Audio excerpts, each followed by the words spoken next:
Alright folks, John Rush here today from Drive Radio. My son Richard Rush is behind the camera. This will be the long version of this particular review, and this is the new for 2015. Nothing really has changed for 2016, but we'll go over this. This is the first time we've been behind the wheel of this particular vehicle. Okay, this is the SE version of the Odyssey, $33,375, rear entertainment system, the vacuum in the back, which we will show you when we get into the interior, 115 port outlets, or 110 volt outlets, along with the rear entertainment system, and comes with Sirius XM radio. Let's take a walk around the vehicle real quick. You'll see they've redone this vehicle again. In 2015, they redid it. It actually has got a little bit more of a, I would say more of a squared look to it, if you would. It's got more, less rounded features, more squared off. The car, I will say, works good.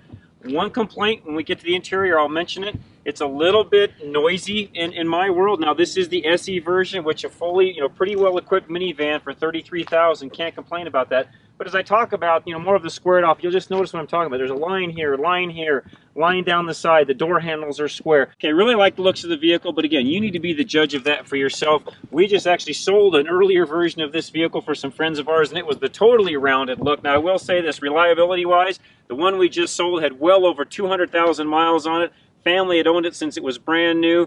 Are you going to get a lot of value and a lot of longevity out of this particular vehicle?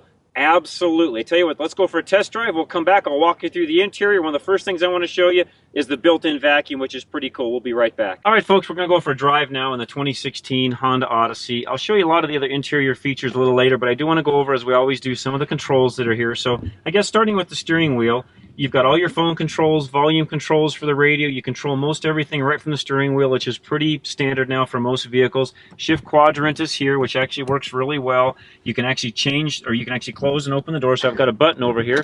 I can actually open that door over there on the passenger side. So if I wanted to let somebody in, right there by Richard, I can actually do that. I can actually close it right from the driver's seat also. Again, nice little slick feature. Mirrors, of course, are all adjustable from the inside. You've got your standard sunglass holder, and if I go back and close it one time, I can actually see all the rear passengers that way. So those of you that would have, kids in car seats, things like this gives you the ability to actually see what's going on back behind you. Another great feature, again, for $33,000, tough to beat. Dual climate control, actually triple climate control, because you can control both front sides, and the rear can all be controlled right from the front. The screen up here is what we'll see for the backup camera here in just a moment, and also I'll show you in a moment when you turn the turn signals on, going to the right to make sure that you can see what's going on. Or you'll actually be able to turn, as I did that right there, turn the turn signal on right there. You can actually see the camera view on the right hand side. I'll show you that as we're going down the road. Another nice little handy feature. Dual screen, which we've mentioned before in some of the previous reviews, a little bit difficult to get used to at first. It's giving you on the screen up here some of your latest things that are happening, nav, phone, etc. That's all going on there. You can control that right here with this particular dial. I can go back here, I can go to info, and that screen up here will actually change for trip computer and all of that. All of the audio is controlled down here with the touch of a button. One thing, again, Honda, if you're listening, I wish you would do is put a manual mode, manual tuning knob on it, if you would. That for me would be fantastic, and I've heard that from even some younger individuals. So not just me being older, some younger drivers I think would appreciate that. It's a little bit cumbersome, and I know they want you to do everything from the steering wheel, but if you're trying to find a station, you're trying to flip over to something, it's not that easily done. You've got to take your eyes off the road, scan down here to actually do it. One other complaint that I've got before we start driving is I'm 5'8". My arms aren't super, short, but they're also not super long. And as you'll notice, I've got to lean forward to control some of this stuff that's in the center stack. It'd be nice, Honda, if you would have brought this back and you've got plenty of room in here. If this were to come back just 2-3 inches, it would have made a world of difference for some people, especially with shorter arms, especially for a lot of ladies that might be driving the vehicle. And again, I can move my seat up some, but it doesn't really get me that much closer. So at any rate, just something to make note of. That's something as you get out and drive the car, you need to be in it and figure it out for yourself. So let's go to the reverse, or go to reverse. We'll back in next to this curb. No grid lines that move, I should say. It's got grid lines that are stationary, but no grid lines move. For some of you, that may be a drawback. Me personally, not a big deal. As we start driving down the road, and there's not going to be too many right-hand turns that we take, but let's say I was going to take a right-hand corner up here. I can actually turn on the right turn signal it'll beep 3 times or flash 3 times and turn the camera on where I can actually see what's beside me. There's a little bit of a blind spot on a lot of these cars. That gets rid of that blind spot for you and makes it a lot easier to see what's going on next to you. Really a handy feature, and it gives you a full 80-degree view of what's around you on the right-hand side of the vehicle. Again, one of the complaints, and I'll talk about this in my opinion portion, is interior noise. A little bit noisy, but I tell you what, the car does work well. 30 miles to the gallon is what I've been averaging. It's rated for 19 and 28, and I've averaged 30. The car works phenomenal. I do a combination of highway and city driving, and to get 30 miles to the gallon, I think is absolutely phenomenal. Do I wish it had a little more power? There are times, even with the 6-speed automatic transmission, that I wish it had just a tad more power. But you know what? At 30 miles to the gallon and a $33,000 price tag, Honda, you've done a great job. Go check this vehicle out at your local Honda dealer. Let's go back and we'll run through the interior and I'll show you the shop vac that's built into the back of this car. All right, folks, hope you enjoyed the drive. Again, 2016 Honda Odyssey. This is the SE Special Edition version. I should mention, too, that this particular vehicle, there's about 5 different trim levels. They start off in about the $27,000 range, and the full Touring Edition, the high-end edition, ends up being right around the $45,000 mark. So this car, really, $33,000, a great value. There is no automatic hatch in the back. You do have to walk back here and hit the button and open it. Not a big deal. You can lock and unlock the car. Right here, there is a button right here where you can come back here and lock and unlock the car back here. Rear view camera, of course, is right here. But as far as the back goes, it's configurable. 60-40 for the rear seat. The middle, this particular vehicle has the middle seats in it, or the middle captain's chairs in it, with the console that folds up and down. These seats come up and down very easily. If I just grab this whole seat would come up and down. It's a very easy thing to do. One of the things I wanted to show you real quick, and actually you can adjust this seat too. So if I just grab this strap back here, I can actually adjust this, or the passenger that's sitting in here can actually adjust it themselves also. These do not move back and forth. The way they're positioned is the way they are. They do fold up and down very neatly, which we can show you here in just a minute. I wanted to show you the vacuum though, so let me switch sides here. And I know that our lighting isn't that great, but there's a vacuum built in right here. So real quick, underneath here, shop vac, this is where you would actually pull this unit out and clean the filter and the debris that's inside of it out. But literally, there's a switch. The vehicle has to be turned on. It's got a nice little adapter here, so it's got the crevice tool, and it'll build up some steam here. And this car, we did not vacuum underneath this seat on purpose. From the guys that had it before us, I could show you. It actually, believe it or not, has pretty good suction, and it'll suck up just about anything you want to suck up. It's actually really a nice, handy feature. The hose is actually long enough on these vehicles where you can actually go all the way to the front seats and get everything in the front seats that you want to, the middle seats. So this hose, I'm not going to do it right now for time reasons, but this hose will come all the way out and go all the way up to the front. So, all right, folks, let me show you one other feature I was going to mention after we got done with the vacuum, is as far as folding this down goes, you can just see, tug of that, and down it goes. These are really very easy to put up and down. It's really no problem at all. A kid could actually put these up and down. One other feature I want to show you, switch again here, I'll come behind Richard.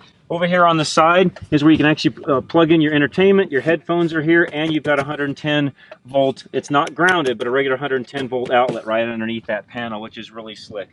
Again, not an automatic closing hatch in the rear, but very easy to maneuver and put down. When you come over here to the side, let me shut the front door here.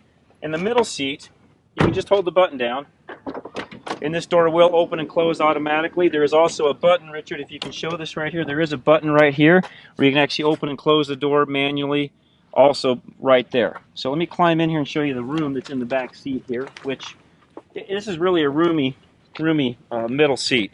I'm 5'10". This seat is not all the way back, but pretty far back, and you can see I've got a good 10 inches in here. There is adjustments, so I can recline right here. And here, I can actually fold this seat down. Let me show you real quick. You can actually fold this seat down, or up, I should say, to get your access in and out. And you can actually pull the lever, so the back seat passengers can actually pull that here to raise this up to get in and out. And as I noticed a moment ago, this seat does move in and out. There's levers right here for that. So you can give the back seat, the third row seat, a little bit more room if need be, according to whatever you want to do for here in the middle. Now, I will say, and maybe rear or DVD system here, Richard's showing you. I was just going to say a moment ago, I could climb in this third seat, but I think you could see, Richard, if you can kind of look over my shoulder back here, you can see the room back here in the third seat. These seats all the way back, you've got pretty good room for the person in the third row seat. It's really not all that bad. Console here in the middle, which folds up and down, and you can't put a person here. So it's kind of a captain's chair version, but then also the console will fold in and out to give this person more of a captain's chair feel if you don't have somebody in this middle seat. Let me jump around to the front seat and we'll finish out the interior, then I'll give you my opinion of the 2016 Odyssey SE. All right, folks, in the front seat now, 2016 Honda Odyssey SE Standard Edition version. Again, this car's $33,000, averaging 30 miles to the gallon in this car with a full V6 engine. Some of the things in the interior. Captain's chairs up front here, or bucket seats, I should say, folding armrest. You'll notice this stain-proof material. This is not a full leather. Again, we're $33,000 mark on this car. Lots of storage in this car. So you've got a nice big center console, room for a purse or something to lay in front here. Another storage compartment here. You've actually got a glove box with good room here, and the door pockets on both sides, which are double door pockets. You've got a pocket above and a pocket down below with cup holders down below in them. As far as the interior goes, one of the things that we mentioned, Richard and I both have mentioned, the configuration here looks to me cheap and old. Now, that's not a knock on the car. It's $33,000, but just the way this stuff looks and feels, it just kind of feels, no offense, the unit we just sold was a 2000 that we sold for some friends of ours 15 years ago. It's got about the same features in it that the car 15 years ago had. Although you do get in this car rear controls for the HVAC, which Richard's showing you right now, and there's vents and so on for the back.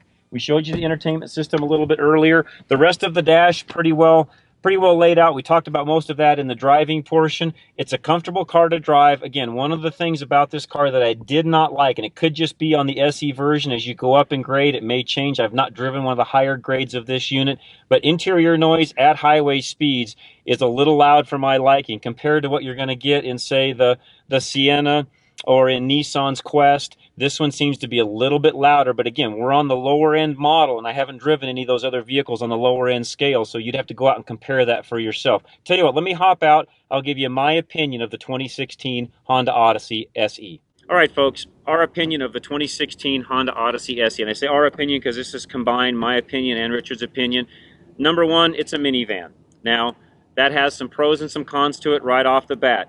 A lot of people still drive minivans. They're very comfortable. They're very versatile. They work fantastic.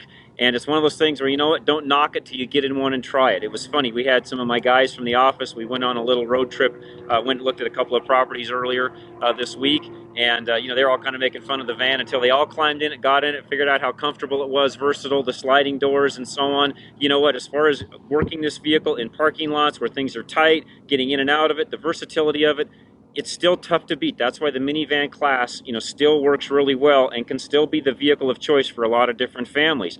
What are some of the cons? It's a minivan. Yeah, I hate to go back to that, but that's probably the only con is it is a minivan. All the rest of the pros still, for me, outweigh the fact that it's a minivan, but there's just certain people, certain individuals that just will not drive, you know, a soccer mom minivan for whatever reason. Is that going to keep, you know, somebody from buying this particular vehicle? If you're in the market for this car, I tell you what, this car compared to some of the other SUVs that are of similar size and again, fuel economy on this car, 30 miles to the gallon. You're not going to get 30 miles to the gallon with this much room and comfortability inside of it in an SUV that it competes with. So, to me, all of the pros outweigh some of the cons, but you need to be the judge of that for yourself. Go out to your local Honda dealer, check it out for yourself, tell them that John and Richard Rush from Drive Radio sent you.